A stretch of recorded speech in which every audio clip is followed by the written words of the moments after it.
Developing stories surrounding Deshaun Watson. Earlier this week, 2 more women filed civil lawsuits alleging sexual misconduct against the Browns quarterback, bringing the total to 24. Yesterday, the attorney for the women said he's adding Watson's former team, the Texans, as a co-defendant, saying the team helped facilitate his behavior by providing non-disclosure agreements to Watson and booking hotel rooms. Now, last month, NFL Commissioner Roger Goodell said the NFL was wrapping up its investigation into the allegations. That's before this recent news this week. For much more on the story, Browns reporter Jake Trotter joins us now. Jake, given the recent developments here, what's the feeling inside the Browns organization on Watson right now?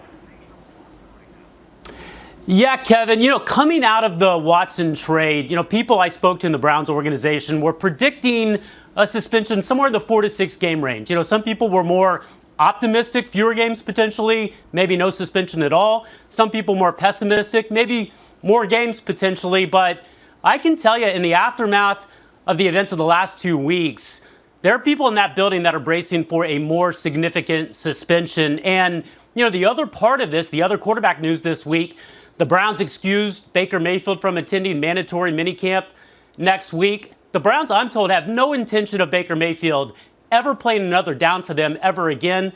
Baker Mayfield, I'm told, has no intention of ever playing for the Browns again. So it's going to be Jacoby Brissett, not Baker Mayfield, if in fact Watson is suspended this season as the starting quarterback. All right, keep in mind, too, the Browns gave him a contract that features $230 million guaranteed, and the salary this upcoming season just $1 million. Jake Trotter with the latest on the Browns and Deshaun. Helping story in the NFL. There is more fallout from the explosive New York Times report on Deshaun Watson. The story said that he had massage appointments with 66 different women. 24 women have pending civil lawsuits alleging sexual misconduct. Now, the report said that the security director of the Texans, Watson's team at the time, provided non-disclosure agreements. And moments ago, Tony Busby, the lawyer representing the 24 women, said he will make the Texans a co-defendant in the lawsuits. He further claimed that the team provided hotel rooms and massage tables for the massages. Watson does not face criminal charges, but the NFL has been investigating whether he violated its code of conduct. NFL insider Kimberly A. Martin joining us now. You have these new allegations. You have these new lawsuits. This is a team, the Browns, that gave this guy a $230 million guaranteed contract. What's their reaction here to what we're hearing the last couple of days? Kevin, if you thought the Browns were going to have a reaction to the latest allegations, the latest stories, you've not been paying attention, because the Browns made their decision in terms of trading for Deshaun Watson back in March. They understood they were comfortable making this trade with the 22 different women in lawsuits already filed against him. So at this point, we know that the Browns are tied to Deshaun Watson. They are comfortable with Deshaun Watson. I asked Andrew Berry specifically in that press conference when they introduced Deshaun Watson, if he was not this talented, would we be having this conversation? He said, Kimberly, we feel good and very comfortable with the person that we need to know about the Browns. All right, so the Browns are awaiting word on any potential discipline by the league here for Watson. Baker Mayfield has been excused from mandatory minicamp next week. Is this team comfortable if Watson's suspended with Jacoby Brissett as their starting quarterback in the fall? There was a point where I actually talked to people within the organization about Baker. They clearly want to get rid of him, but they're not going to get rid of him for nothing, because they understand that this Deshaun Watson situation has not been resolved yet. But this is why you sign a Jacoby Brissett, because you feel comfortable with him.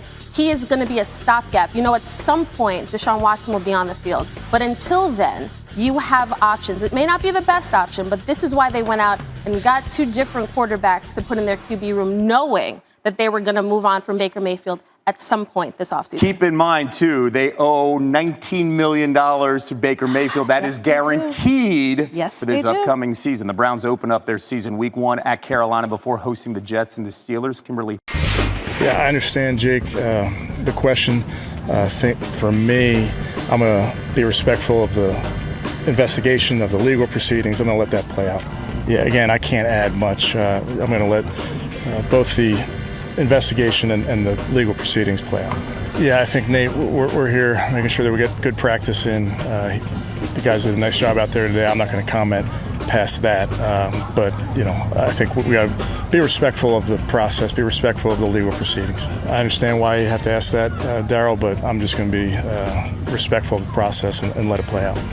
I think, Tom, with anything, we're trying to just focus on the day. I can't see past today, truly. So that's kind of where my focus is. Browns coach Kevin Stefanski, poor guy, drawing the short straw and being required to answer these questions. It's not a mess he made. It's not. I don't even know that he wanted Deshaun Watson. These are decisions that ultimately were made higher than him. This is a Jimmy Haslam move. This is the latest in the line of quarterback misfires by the Cleveland Browns. And this one, at least, is a highly talented quarterback, unlike Johnny Manziel and the others that they have employed, and it hasn't worked out. Baker Mayfield's talented, but it just hasn't worked out.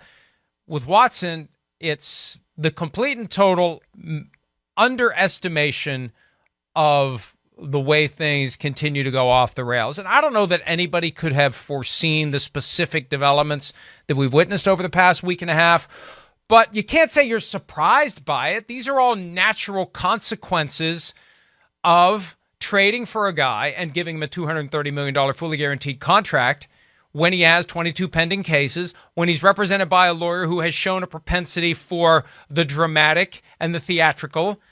2 more lawsuits, big article in the New York Times, and now the latest development, the notion that the Texans are going to get an invitation involuntarily. I thought this might happen. I said that yesterday. I thought maybe it seemed like it might happen, Mike. Are you surprised that it happened here? No, I'm not. I'm surprised it took this long. Okay.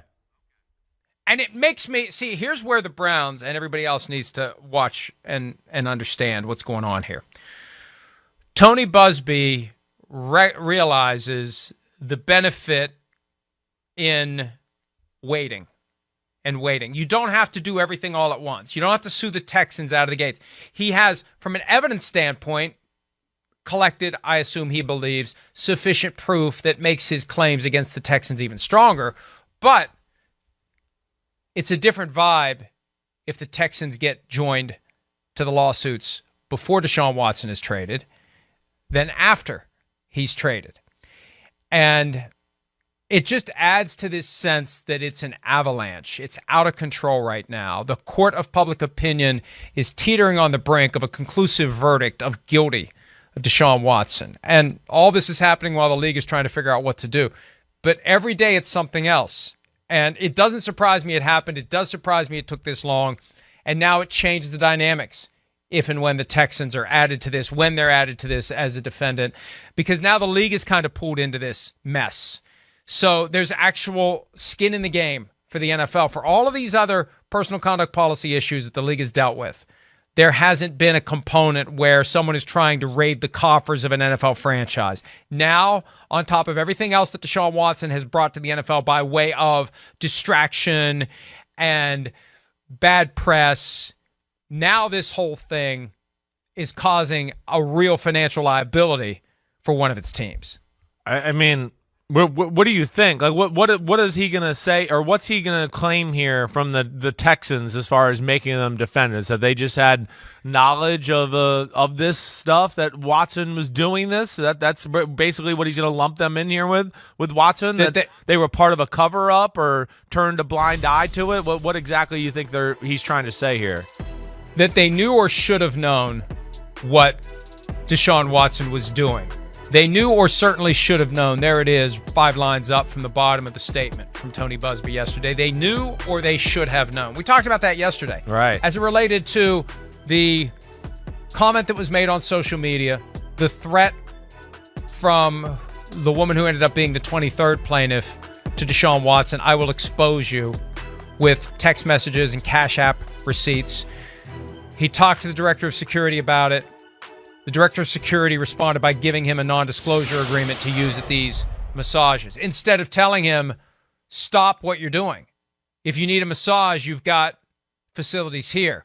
Or without asking any questions, Deshaun, why are you getting massages from these women when we've got a world-class training staff here? Or I can set you up with one person Right. that we can trust, that we know is okay. That's right. That isn't going to create an issue. I don't know, maybe a man, right? You're not going to get into these issues if it's a male massage therapist. And that didn't happen. And and I don't want to get too nerdy about the legal aspect of it. The biggest defense for the Texans will be, the threshold defense will be, we don't have a duty of care. We don't have a duty. There's nothing we're supposed to. We didn't do anything. These are his actions. If he's engaging in criminal misconduct, we're not responsible for his criminal misconduct. And see, I hadn't thought of it that way, but it really sets the stage to have another party at the table that is throwing stones at Deshaun Watson. Because the best argument for the Texans very well may be, we are not responsible for his criminal misconduct. And the argument from Busby will be, you knew enough to acquire a duty of care to these individuals to protect them from a predator. You knew enough that you should have asked the questions to ascertain whether or not this man potentially is a sexual predator who was utilizing hotel room you provided, NDA you gave to him to facilitate his effort to commit these crimes. That will be the argument by Busby, but the argument by the Texans actually makes it worse for Watson because the Texans have every reason to say we're not responsible for his crimes. You're right. I didn't think about that aspect of it. Yeah, so the Texans, what you're saying, they could end up piling on here for Watson a little bit and making things harder for them. I don't know, Mike, what is this, you think?